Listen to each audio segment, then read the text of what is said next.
नमस्कार दोस्तों, easy news में आप सभी का स्वागत है। सबसे पहले आप सभी से यही कहना है कि जो भी इस चैनल पर नए हैं वो इस चैनल को सब्सक्राइब कर ले।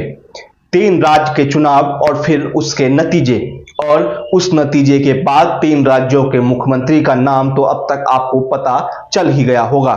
छत्तीसगढ़ और मध्य प्रदेश में मुख्यमंत्रियों ने तो शपथ भी ले ली है और मध्य प्रदेश में मुख्यमंत्री बनने के बाद मोहन यादव ने कई तरह के फैसले भी ले लिए हैं। लेकिन मैं आज इन सभी फैसलों और इन मुख्यमंत्रियों पर बात नहीं करने जा रहा हूं। दरअसल हमारा टॉपिक यह है कि क्या नरेंद्र मोदी 2024 के लिए इन 3 राज्यों से होकर गुजरना चाहते हैं। आखिर मैं ये सवाल क्यों कर रहा हूं। दरअसल अगर आप इन 3 नए चेहरों को देखें जो कि किसी को उम्मीद तक नहीं थी कि इन 3 राज्यों में, मध्य प्रदेश में मोहन यादव, छत्तीसगढ़ में विष्णुदेव साय और राजस्थान में भजनलाल शर्मा ये मुख्यमंत्री होंगे, ये किसी को भी उम्मीद नहीं थी। ये सभी नाम अचानक से सामने आते हैं और इसे राजनीतिक कमान सौंप दी जाती है। तो क्या सवाल उठता है, क्या ये फैसला अचानक से लिया गया है या फिर बीजेपी के थिंक टैंक का ये एक सोचा समझा फैसला है। क्योंकि मध्य प्रदेश में देखें तो मोहन यादव ओबीसी समुदाय से आते हैं और मध्य प्रदेश में इसका वोट बैंक कितना ज्यादा है, इसको लेकर आप इस तरीके से समझ लीजिए कि ओबीसी वोट बैंक पर मध्य प्रदेश में जिसकी पकड़ होती है वो हमेशा से सत्ता में काबिज होता हुआ आया है और शायद बीजेपी यही देख भी रही है। वहीं अगर छत्तीसगढ़ को देखें तो विष्णुदेव साय जो कि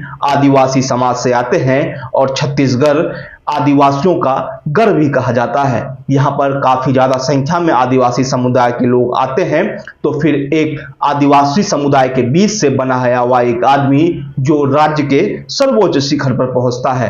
तो क्या वहीं राजस्थान भी सबसे इंपॉर्टेंट है। भले ही भजनलाल शर्मा को राजस्थान में सत्ता दी गई है और भजनलाल शर्मा उच्च जाति से आते हैं और इसका वोट बैंक राजस्थान में करीब करीब 9 से 10% के आसपास बनता है। ये 3 नाम के अलावा जो सबसे महत्वपूर्ण चीज है वो है इन तीनों नामों के नीचे लगाए गए 2-2 डिप्टी सीएम। हर राज्य में 2 डिप्टी सीएम बनाए गए हैं।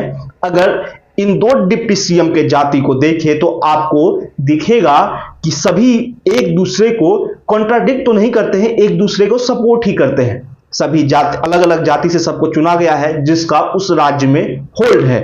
तो क्या बीजेपी उन सभी जातिगत समीकरण को बिठा रही है जिससे बीजेपी को 2024 में फिर से सत्ता में पहुंचने में आसानी हो।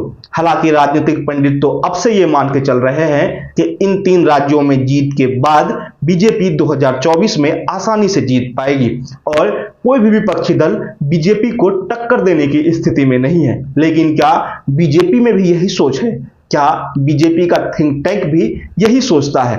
अगर आप राजनीतिक पंडितों को देखें, अलग अलग मीडिया संस्थानों के सर्वे को देखें तो उसमें आपको यही दिखेगा कि बीजेपी 2024 में आसानी से जीत जाएगी। लेकिन बीजेपी के लिए कहा जाता है कि वो किसी भी चुनाव को हल्के में नहीं लेती है। इसलिए नरेंद्र मोदी और अमित शाह और जेपी नड्डा की टीम ने मध्य प्रदेश, छत्तीसगढ़ और राजस्थान में उन सभी लोगों को चुना है जो कि सीधे सीधे वहां के वोट बैंक पर असर डालते हैं। और नरेंद्र मोदी को ये अच्छे तरीके से पता है कि अगर बीजेपी को हिंदी बेल्ट में और मजबूती से के साथ खड़ा करना है तो इन 3 राज्यों में बीजेपी को फिर से अपने 2019 के प्रदर्शन को दोहराना होगा। और बीजेपी की कोशिश भी यही है कि 3 राज्यों में उन सभी जाति को लोगों को बिठाया जाए जो सीधे सीधे जातिगत समीकरण के तौर पर फिट बैठते हैं। कहा यह जाता है कि शिवराज सिंह चौहान भी तो इन्हीं जातियों से आते थे, फिर उन्हें क्यों दरकिनार किया गया। इसके पीछे कई राजनीतिक वजह भी है जो अब तक सामने नहीं आई है और जब तक राजनेता खुलकर सामने नहीं आ जाते हैं तब तक उस पर टिप्पणी करना शायद जायज नहीं होगा। और शिवराज सिंह चौहान तो साफ कर ही चुके हैं कि मैं कहीं नहीं जा रहा, मैं बीजेपी में ही हूं। वहीं पर कुछ दिन पहले ही जब जेपी नड्डा से यह सवाल पूछा गया कि वसुंधरा राजे और शिवराज सिंह चौहान का क्या होगा, तो जेपी नड्डा ने यह कहा कि उन्हें उनके कद के हिसाब से उन्हें पदवी दी जाएगी, उन्हें काम दिया जाएगा। तो क्या सवाल ये उठता है कि क्या शिवराज सिंह चौहान और वसुंधरा राजे दिल्ली आ रही है?